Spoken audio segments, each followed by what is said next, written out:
সম্মানিত মুহতামিম মাওলানা আব্দুল কাইয়ুম সাহেবকে। এই মুহূর্তে বক্তব্য রাখবেন মাওলানা আব্দুল কাইয়ুম।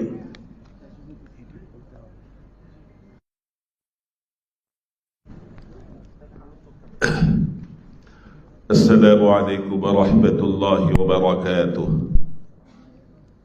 نحمده ونصلي على رسوله الكريم، أما بعد، فأعوذ بالله من الشيطان الرجيم. بسم الله الرحمن الرحيم.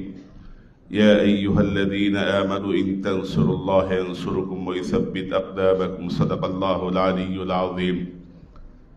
শেখুল হাদিস পরিষদ আয়োজিত আজকের অনুষ্ঠানের সম্মানিত সভাপতি, মঞ্চে উপবিষ্ট বরেণ্য ওলামায়ে কেরাম এবং সামনে উপস্থিত সম্মানিত সুধী,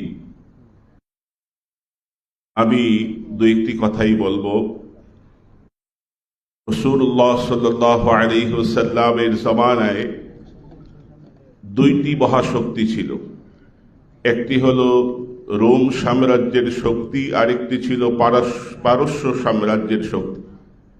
রাসূলুল্লাহ সাল্লাল্লাহু আলাইহি ওয়াসাল্লাম রোম শক্তি এবং পারস্য শক্তিকে পরাস্ত করে ওই সময়ে পৃথিবীতে ইসলামিক শক্তিকে বিজয়ী করেছিলেন। ঠিক তদ্রূপভাবে আমরা ভারতের আধিপত্যবাদকে যেইভাবে পরাস্ত করেছি, আমেরিকার আধিপত্যবাদকেও বাংলাদেশে আমরা প্রতিষ্ঠিত করতে দেব না ইনশাআল্লাহ। আমরা দেখেছি ডক্টর ইউনূস সাহেব মিষ্টি কথার আড়ালে প্রাথমিক বিদ্যালয়গুলোতে ধর্মীয় শিক্ষক নিয়োগ না করে নাচের শিক্ষক নিয়োগ দিয়েছেন। ডক্টর ইউনূসের এই সমস্ত অপরিণামদর্শী বাংলাদেশের ইসলামী সভ্যতাকে ধ্বংসের এই চক্রান্তকে আমরা সহ্য করব না ইনশাআল্লাহ।